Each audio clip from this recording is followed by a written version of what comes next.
বাংলাদেশের কোনো হিন্দু ভারতে অনুপ্রবেশের চেষ্টা করেন।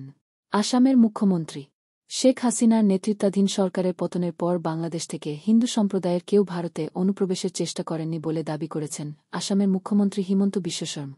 তবে হিন্দু সম্প্রদায়ের লোকজনের নিরাপত্তা নিশ্চিতে প্রয়োজনীয় ব্যবস্থা নিতে বাংলাদেশ সরকারকে চাপ দিতে নিজ দেশের প্রধানমন্ত্রী নরেন্দ্র মোদীকে অনুরোধ করেছেন তিনি। হিমন্ত বিশ্ব শর্মাকে উদ্ধৃত করে পিটিআইয়ের খবরে বলা হয়, হিন্দুরা বাংলাদেশে আছেন এবং টিকে থাকতে তারা লড়ে যাচ্ছে। গত 1 মাসে কোনো একজন হিন্দু ব্যক্তি ভারতে অনুপ্রবেশের চেষ্টা করছেন বলে ধরা পড়েন।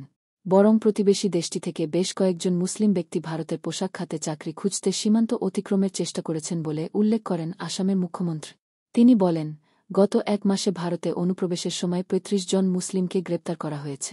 তবে তারা আসামে থাকার জন্য আসেন। তারা বেঙ্গালুরু ও তামিলনাড়ু, কোয়েম্বাটুরে পোশাক কারখানার কাজ করতে যেতে চেয়েছিল। হিমন্ত বিশ্ব শর্মা আরও বলেন, হিন্দুদের নিরাপত্তা নিশ্চিতে বাংলাদেশ সরকারের ওপর চাপ প্রয়োগের জন্য আমরা প্রধানমন্ত্রী নরেন্দ্র মোদীকে অনুরোধ করেছি। 5 আগস্ট ছাত্র জনতার অভ্যুত্থানের মুখে শেখ হাসিনার সরকারের পতন হয়। এরপর দেশের বিভিন্ন জায়গায় হিন্দু সম্প্রদায়ের ঘরবাড়ি ও উপাসনালয়ে হামলার ঘটনা ঘটে।